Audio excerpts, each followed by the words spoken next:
रात का आखिरी पहर था। सर्दी ऐसी थी कि हड्डियों के अंदर तक घुसी जा रही थी। बारिश भी इतनी तेज थी कि जैसे अगली पिछली कसर निकाल कर रहेगी।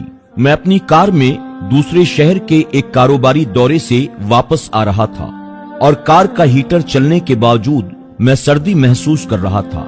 दिल में एक ही ख्वाहिश थी कि बस जल्द अज जल्द घर पहुंचकर बिस्तर में घुसकर सो जाऊं। मुझे इस वक्त कंबल और बिस्तर ही सबसे बड़ी नेमत लग रहे थे। सड़कें बिल्कुल सुनसान थीं, हत्ता कि कोई जानवर भी नजर नहीं आ रहा था। लोग इस सर्द मौसम में अपने गर्म बिस्तरों में दुबके हुए थे।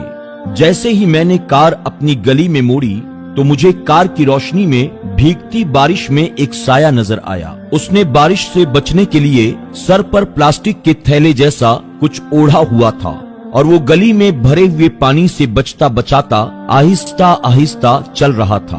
मुझे शदीद हैरानी हुई कि इस मौसम में भी कोई शख्स इस वक्त बाहर निकल सकता है और मुझे उस पर तरस आया कि पता नहीं किस मजबूरी ने उसे इस पहर इस तूफानी बारिश में बाहर निकलने पर मजबूर किया है। मैंने गाड़ी उसके करीब जाकर रोकी और शीशा नीचे करके उससे पूछा, भाई साहब, इस वक्त आप कहाँ जा रहे हैं? आइए मैं आपको छोड़ देता हूँ।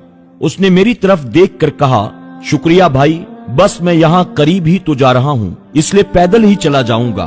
मैंने तजस्सुस भरे लहजे में पूछा, इस वक्त आप कहाँ जा रहे हैं भला? उसने बड़ी मतानत से जवाब दिया, मस्जिद। मैंने हैरानी से पूछा, इस वक्त मस्जिद में क्या करने जा रहे हैं भला? उसने कहा, मैं इस मस्जिद का मुअज्जिन हूँ और फज्र की अजान देने के लिए मस्जिद में जा रहा हूँ। ये कहकर वो अपने रास्ते पर चल पड़ा और मुझे एक नई सोच में गुम कर गया। क्या आज तक हमने कभी सोचा है कि सख्त सर्दी की रात में तूफान हो या बारिश, कौन है जो अपने वक्त पर अल्लाह के बुलावे की सदा बुलंद करता है? कौन है जो हमें बताता है नमाज नींद से बेहतर है? कौन है जो ये ऐलान करता है, आओ नमाज की तरफ, आओ कामयाबी की तरफ? और उसे इस कामयाबी का कितना यकीन है कि उसे इस फर्ज के अदा करने से न तो सर्दी रोक सकती है और न बारिश।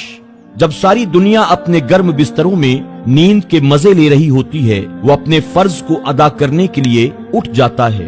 तब मुझे इल्म हुआ कि यकीनन ऐसे ही लोग हैं जिनकी वजह से अल्लाह हम पर मेहरबान है और उन्हीं लोगों की बरकत से दुनिया का सारा निजाम चल रहा है।